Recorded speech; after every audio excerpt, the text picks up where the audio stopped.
नमस्कार, मैं Sandeep Sharma Hindustan number 1 TV में आप सभी दर्शकों का स्वागत करता हूं।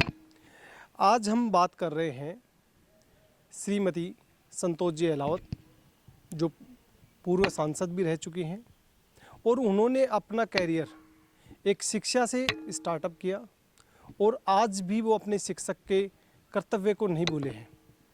मैम, आप ये बताइए कि राजनीति को किस ढंग से देखते हैं?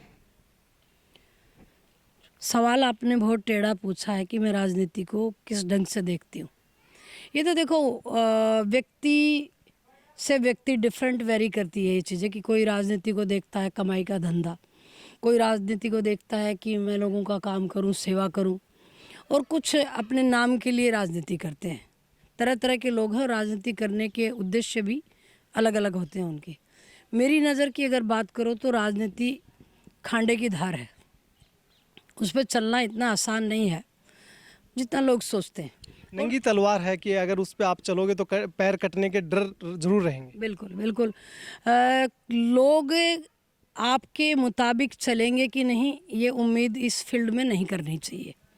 काम कर रहे हो आप, मान लीजिए मैंने किसी बंदे के 5 काम करा दिए और छठा काम वो जानता है कि एज पर रूल ये नहीं होगा, मगर वो ये बात स्वीकार नहीं करेगा कि ये होने वाला नहीं था। वो कहेगा आपने नहीं किया और आपने मेरा कुछ नहीं किया, मेरा एक ही बार काम पड़ा था, वो आपने नहीं किया।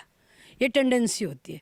और नेताओं से उम्मीद ये की जाती है कि 24 घंटे वो घर के दरवाजे पे रहें, आपकी हर बात को एंटरटेन करें, आपकी हर बात सुने। ये गैर वाजिब बात भी नहीं है, क्योंकि आज नेता राजा रानी के पेट से पैदा नहीं होता, पब्लिक बनाती है। तो जनता की उम्मीदों पे तो खरा देखो उतरना पड़े, उन्हें अटेंड भी करना पड़े, उनकी सुननी भी पड़े और उनका काम हो, ये प्रयत्न सच्चे मन से करे, तब तो है सेवा। क्योंकि शिक्षक का मतलब ये होता है कि मतलब कि बच्चों को सही शिक्षा देना। उनका मतलब कि कहते हैं पहला गुरु होता है वो माता पिता होता है, लेकिन उसके बाद में उसका जो गुरु होता है वो शिक्षक ही होता है। देखिए, जो मुझे नापसंद करेंगे वो मुझे नापसंद ही करेंगे, बेशक मैं कितने भी बेहतरीन प्रदर्शन करूं, और जो मुझे पसंद करेंगे वो मेरी 100 कमियों के साथ भी पसंद करेंगे। तो राजनीति में ये उम्मीद तो आप करो ही मत कि 100% लोगों की एक्सेबिलिटी आपकी होगी, 100% लोग आपको पसंद करेंगे, आपके कामों की सराहना करेंगे। कुछ लोगों को मैंने नेशनल हाईवे बनाया, इससे लेना देना ही नहीं है कुछ। मेरे घर के सामने की नाली नहीं बनी, नाली से दुख है, नेशनल हाईवे से सुखी नहीं है वो। उनको चाहिए नहीं नेशनल हाईवे कि मुझे उस पर नहीं चलना, मेरे को मेरे गांव का इंटरकनेक्ट रोड चाहिए।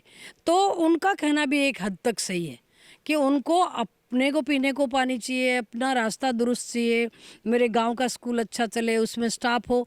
वो सोच उनकी सही है, पर लिमिटेशंस भी अपनी जगह जस की तस खड़ी है। लिमिटेशंस भी तो है। एक साथ आपके पास कोई मैजिक वंड नहीं है जो कि आप घुमा दें और आप 5 वर्ष में सब कुछ ठीक कर दें।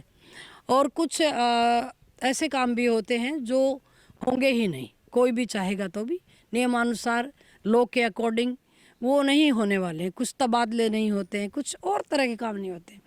तो पब्लिक की, वोटर की, कार्यकर्ता की नाराज़गी भी वाजिब है, क्योंकि वो काम करता है, वो वोट बटोरता है, वो वोट डलवाता है, वो लाठियां खाता है, वो लोगों का विरोध झेल मेहनत करता है। भी अपनी जगह सही है। सो दैट ये कोऑर्डिनेशन राजनीति का ऐसा, तभी मैंने आपको कहा कि खांडे की धार पे चलने की समान है, क्योंकि आकांक्षाओं पे पूरा उतरना इट इज़ सो डिफ़िकल्ट। और काम नहीं करने वाला बंदा ऐसे गया, और काम अगर किया कुछ रह गया तो ऐसे गया। तो इसमें यह उम्मीद नहीं करनी चाहिए। कहते हैं हमारा काम है कर्म करना, फल ऊपर वाला देगा या जनता देगी हमें। देखिए, मैं झूठ नहीं बोलती हूँ, मैं किसी को चक्कर नहीं कटाती हूँ नहीं होने वाले काम के लिए। मेरे ऊपर मैंने एक पैसा राजनीति से नहीं कमाया, मैंने काम के बदले लोगों से पैसे नहीं लिए। मैं, हो सकता है कि मुझसे किसी का काम नहीं हुआ होगा, लेकिन मैंने किसी का बुरा नहीं किया। मैंने कभी भी बदले का भाव से राजनीति नहीं की। मैंने कोशिश की लोकसभा में बेस्ट बोलने की, और मेरा चयन भी 5 श्रेष्ठ सांसदों में हुआ। वो विधायी कार्य मेरे देख के हुआ था, मेरी शक्ल से नहीं हुआ था। और मैंने यहाँ हर संभव कोशिश की है कि ज़िले में वो काम, और मैंने किए हैं यूनिक काम, जैसे सैनिक स्कूल खुलना है, पासपोर्ट कार्यालय, राजस्थान का पहला पासपोर्ट कार्यालय झुंझुनू में, नेशनल हाईवे की मंजूरी उस समय हुई, कुछ बन गए हैं, कुछ बन रहे हैं। लेकिन एक मेरा जो उद्देश्य, जो मेरा ड्रीम था, वो ये था कि यमुना के पानी हमको मिल जाए, राजस्थान को मिल जाए, तो झुंझुनू ज़िले को पीने का और सिंचाई का पानी मिल जाए। वो प्रोजेक्ट, जो मेरा ड्रीम प्रोजेक्ट था, अधूरा रह गया। उसकी मुझे बहुत पीड़ा भी है। तो क्या जनता से ये उम्मीद करते हैं कि वो प्रोजेक्ट आपकी दिलो इच्छा है वो पूरी करे? देखिए, जनता के बीच से मैं आई हूँ। मैं बहुत सामान्य किसान परिवार की रहने वाली हूँ। हाँ, पढ़ाई में मैं अव्वल रही और स्कूल में भी मेरे रिजल्ट्स बहुत अच्छे हैं। लेकिन राजनीति इन सब से अलग चीज़ है। राजनीति में आपको लोग चाहेंगे तो आप बनोगे।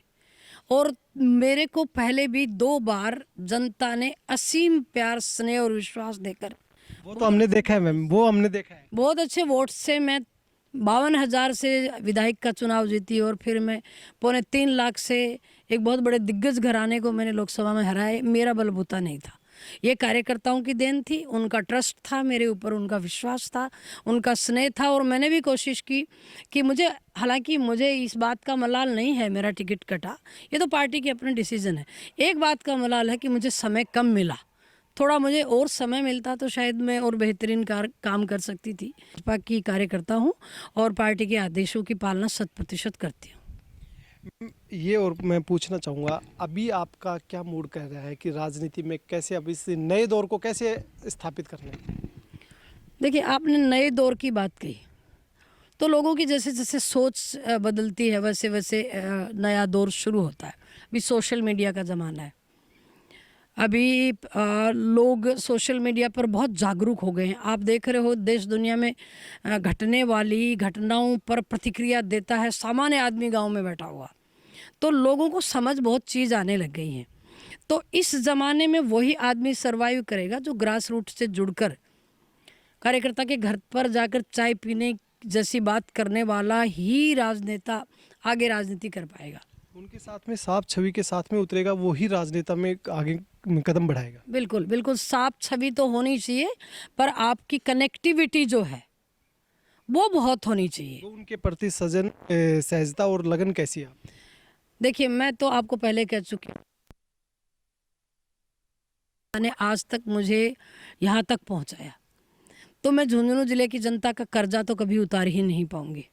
सामान्य किसान की बेटी को लोकसभा में बोलने का अवसर उन्होंने दिया। इसमें मेरा कोई गुरूर नहीं है, मेरा कोई घमंड नहीं है। मेरी काबिलियत इतनी थी कि मैंने लोगों की हर पीड़ा को अपनी पीड़ा समझा और लोगों ने मुझे भरपूर स्नेह दिया। अब मैं आपने बोला नई राजनीतिक दौर में कैसे हम सरवाइव करें, तो देखिए, मैं तो आपको बहुत सीधी सीधी बात करती हूँ कि षड्यंत्र जो भी रचते हैं, मैं आपको मार के बड़ी बनूंगी, ये भाव जिनमें है वो कभी नहीं बड़े बनेंगे। दूसरे को मार के आप बड़े नहीं बन सकते। मेरी इच्छा ये है कि युवाओं को साथ लेकर, किसानों को साथ लेकर, स्पेशली महिलाओं को साथ लेकर आगे बढ़ने की कोशिश करनी चाहिए, क्योंकि ये विधानसभा बॉर्डर की विधानसभा है और यहाँ पे पुअर कनेक्टिविटी आपने सड़कों की देखी होगी। पीने का पानी बिल्कुल नहीं है, रसातल में पानी चला गया है। हमको सतही पानी चाहिए ही चाहिए अगर हमको यहाँ सरवाइव करना है। तो कुछ महती काम जो हैं वो करने पड़ेंगे मित्र, अगर कोई राजनीति करने के मूड में यहाँ आता है तो। मैम, मैं महिलाओं के लिए भी कुछ क्वेश्चन करना चाहूँगा कि आप महिला राजनीति में एक आइडल बनी है महिलाओं के लिए, तो एक ये प्रतिनिधि का दौर जो चला हुआ है, तो मैं उस बारे में भी आपसे क्वेश्चन करना चाहूँगा कि कहते हैं कि एक सरपंच हम चुनते हैं तो वो महिलाओं की सुनने के लिए चुनते हैं, वो ये नहीं कि वो महिला वो घर पे बैठी है और उसके प्रतिनिधि काम करे। देखिए, मैं प्रधान बनी थी 2004 में। तब जब पहली मीटिंग हुई तो मैंने देखा कि भाई 33% महिलाएं जीत के आई हैं, वो है कहाँ, क्योंकि महिला वहाँ सिर्फ एक बैठी थी, बाकी सब पुरुष थे। तो मैंने मेरे वीडियो से कहा कि भाई अटेंडेंस लो, कौन कौन सरपंच आया है। तो मालूम चला कि सरपंच जी का पति है, सरपंच जी का देवर है, सरपंच जी का भाई है। तो मैंने उनको कहा ये पहली मीटिंग है, अभी आप आ गए हो और मैं मान रही हूँ, लेकिन आइंदा से प्रतिनिधियों की जगह बैठकों में नहीं होंगी। तो उनका कहना था कि वो काम नहीं कर सकती। मेरा मानना यह है कि जब महिला घर संभाल सकती है, जब बच्चों का लालन पालन कर सकती है, जब गृहस्थी की गाड़ी का दूसरा पहिया बन सकती है, तो पॉलिटिक्स में काम क्यों नहीं कर सकती। वो दुर्गा शक्ति भी है और नारी भी है, और वो कहते हैं झांसी वाली रानी भी है। और आपको अचंभा होगा कि उसके बाद तमाम महिला सरपंचें स्वयं आती थी, जेईएन के पास खड़ी होकर एमबी स्वयं भराती थी और अपने बिल स्वयं ले जाती थी। और 5 वर्ष महिला सरपंचों ने सर्वश्रेष्ठ काम किया, पुरुषों से भी। यहाँ पुरुष और महिला की लड़ाई की बात मैं नहीं कर रही हूँ, पर कोई जो ये कहते हैं कि काम नहीं कर सकती, उसका जवाब मैं उन लोगों को दे रही हूँ कि महिला कहीं भी पुरुष से कमतर नहीं है किसी भी फील्ड में। हमारे देश की महिलाओं ने तो जेट फाइटर प्लेन तक उड़ाए हैं, तो उसमें तो कोई नहीं, आप देख रहे हो हर क्षेत्र में महिला मुख्यमंत्री भी रही हैं, महिला अब वसुंधरा जी मुख्यमंत्री 2 बार रही हैं, इंदिरा जी प्रधानमंत्री रही थी, और भी बहुत सारी महिला बहनें हैं जो बड़ी पोस्ट पे रही हैं, सेना में हैं। आप बता रहे हो जेट प्लेन उड़ाया है, तो महिला कौन से क्षेत्र में नहीं काम कर रही है, कर रही है। पर धीरे धीरे देखिए स्वीकार्यता भी बनती जा रही है। पहले महिलाओं को घर की 4 दीवारी में ही बंद रखा जाता था, माना जाता था रोटी बनाएगी घर संभालेगी। अभी सब सर्विसेज में भी महिलाएं आ रही हैं, सब फील्ड में उत्कृष्ट कार्य करके सम्मानित हो रही हैं। तो ये ज़माना धीरे धीरे ये बदल रहा है। आज बेटियों की संख्या भी झुंझुनू ज़िले में हमने एक मुहिम चलाई थी बेटी बचाओ की, तो आप उसका नतीजा देख सकते हो कि जहाँ 1000 लड़कों पे 600 बेटियां थी, आज 970 और बराबर की बेटियां हो रही हैं। तो ये ऐसा नहीं है कि आप काम करोगे उसके परिणाम नहीं मिलेंगे आपको। आप मन से काम करोगे, अगर लगन से काम करोगे, बिना किसी लालच के काम करोगे, तो परिणाम निश्चित तौर पे आपको अच्छे मिलेंगे। तो मैम, मैं और भी आगे कुछ जानना चाहूँगा कि राजनीति में महिलाएं आगे आती हैं कि वो एक जो भी बातें हैं वो स्पष्टीकरण करना चाहती है, क्योंकि वो चाहती हैं कि देश में या मतलब घर में वो एक प्रेम भावना, दया भावना होती है महिलाओं के दिल में, क्योंकि वो माँ भी है, वो किसी की बहन भी है, किसी की औरत भी है, तो एक उसमें एक दया भावना होती है। तो उस बारे में भी आपका क्या कहना है? देखिए, महिलाएं और पुरुष ह्यूमन बीइंग मैं इनको मानती हूँ। कमज़ोरियाँ महिलाओं के कैरेक्टर में भी होती हैं, तो कमज़ोरियाँ पुरुषों के कैरेक्टर में भी होती हैं। श्रेष्ठ पुरुष भी पृथ्वी पे हुए हैं, तो श्रेष्ठ स्त्रियां भी पृथ्वी पर हुई हैं। तो हम कॉमन कोई बात को नहीं कह सकते, लेकिन मैं ये मानती हूँ कि महिलाएं थोड़ी अफेक्शनेट ज़्यादा होती हैं, धैर्यवान ज़्यादा होती हैं, दयावान ज़्यादा होती हैं। पर उनको अगर वातावरण मिलता है अच्छा, उनको अगर वो अपने आप को सुरक्षित महसूस करती हैं समाज में, और उनका अगर सम्मान प्रॉपर तरीके से किया जाता है, तो वो कमतर नहीं है, वो काम करने में श्रेष्ठता साबित कर देती हैं। जैसे मैं इससे मेरा क्वेश्चन ये पूछना था कि एक्चुअल महिलाओं में सबसे ज़्यादा जागृति इसलिए होती है, जैसे आप सांसद बने तो हर महिला का एक कर्तव्य होता है कि मैं महिला मेरी सांसद है, तो मैं वहाँ जाकर के मेरी मन की पीड़ा है वो मैं उनको बता सकती हूँ। मेरे सरपंच मेरी महिला है तो मैं उसको मेरी कर्तव्यता बता सकती हूँ। मेरे ट्रैफिक इंचार्ज मेरी महिला है तो मैं उसको महिला एक, क्योंकि आज तो स्कूटी से लेकर के फाइटर प्लेन तक चला रही है, तो महिलाओं की पीड़ा भी तो सुनने के लिए महिला ही सुन सकती हैं। देखिए, ये ओबियस सी बात है कि कुछ बातें ऐसी हैं जो पुरुषों को महिलाएं नहीं कहती हैं और महिलाओं से शेयर कर लेती हैं। ये एक प्रकृति का नियम भी है। तो अच्छी बात है कि हर जगह महिला है तो वो कम से कम संवेदनशीलता से किसी को, महिला को बिठा के उसकी बात सुनती है, उससे अजीबोगरीब प्रश्न नहीं पूछती है, उसका उपहास नहीं उड़ाती है, क्योंकि उस दौर से वो स्वयं भी गुजरी है, इसलिए उसको उसकी पीड़ा की अनुभूति है। तो ये अच्छी बात है कि महिलाएं आगे आ रही हैं, हर क्षेत्र में महिलाओं को प्रोत्साहन मिल रहा है, वो काम कर रही हैं। मैं इसको समाज की एक बहुत बड़ी सकारात्मक पहल मानती हूँ। अभी आपका क्या मूड कह रहा है मैम कि राजनीति में अभी आप चुनाव आने वाले हैं, तो अभी अगर पार्टी ने आपको मौका दिया तो आगे? देखिए, मेरी विधानसभा सूरजगढ़ है, मैं यहीं की रहने वाली हूँ, बेटी भी, मेरा ससुराल ननिहाल सब इसी में है, मेरी कर्म भूमि यही है। मैंने राजनीति यहीं से शुरू की थी और मैं यहाँ से विधायक भी अच्छे वोटों से जीती थी। मैं पार्टी से सूरजगढ़ विधानसभा के लिए टिकट मांगूंगी, फिर पार्टी मुझे जो आदेश करती है उसकी मैं पालना करूँ। फसलों के बारे में मैम आपसे पूछना चाहूँगा। देखिए, मैं तो पिछले 4 दिन से लगातार खेतों में घूम रही हूँ, क्योंकि मैं जब भी बाहर निकलती हूँ, किसान एक उम्मीद भरी बात से मुझे वो अपनी बहन मानता है, बेटी मानता है, या आपने कहा संवेदनशील महिला मानता है, तो वो मुझे कहता है कि किसान की आवाज़ उठाओ, कुछ तो करो, कोई भी सुनने वाला नहीं है। तो अभी तक मैंने कम से कम 100 खेत देखे हैं। आज भी हम मीडिया कर्मियों के साथ खेतों में ही थे। कहीं कहीं 100% नुकसान सरसों में हो गया है।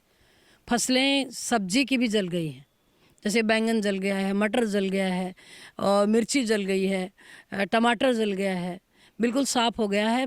आज बहुत ही मन दुखी हुआ जब हम एक खेत में गए। 100 बीघा उस किसान के खेत में ऐसे लग रहा था जैसे आग से झुलस गई हो फसल। किसान तो एक बेटे की तरह फसल को पालता है। किसान जिस दिन ज़मीन में दाना डालता है उस दिन सपने लेने स्टार्ट करता है कि ये फसल निकलेगी, इसे बेच के मैं ये कर्जा उतारूंगा, मैं एक नई गाय या भैंस खरीदूंगा, मैं मकान में रेनोवेशन कराऊंगा, मैं एक कोई कार्यक्रम घर में करूंगा, कोई भात सूचक करूंगा। और जब इतनी मेहनत के बाद खाद, बीज, बिजली का बिल और भरी ठंड के अंदर लाइनें बदलता है और पाल के जब वो फली के पास आती है फसल, और फिर फली के अंदर ही जब दाना सीज जाता है, काला हो जाता है, बर्बाद हो जाता है, तब आप सोच सकते हो उस पर क्या बीतती होगी। जार जार आंसू रो रहा है किसान। ऐसे में सरकारों को खेत के अंदर जाकर भौतिक रूप से गिरदावरी करवाकर प्रत्येक इंडिविजुअल खेत से ये देखना चाहिए कि कितने प्रतिशत खराबा है। बीमा कंपनियों को साथ लेना चाहिए और किसान को उसका उचित मुआवजा मिलना चाहिए। इस दिशा में हम काम कर रहे हैं और सरकार हमारी प्यार से नहीं सुनेगी तो जिस भी लड़ाई में जिस स्तर तक जाना होगा जाएंगे। तो हमने किसानों के बारे में भी मैडम से बात करी हैं और राजनीति के दौर के भी कुछ पहल जाने हैं और हर एक पहलू पे जाने की कोशिश करें हैं। मिलाते रहेंगे और देखते रहेंगे हिंदुस्तान नंबर 1 टीवी। संदीप शर्मा के साथ।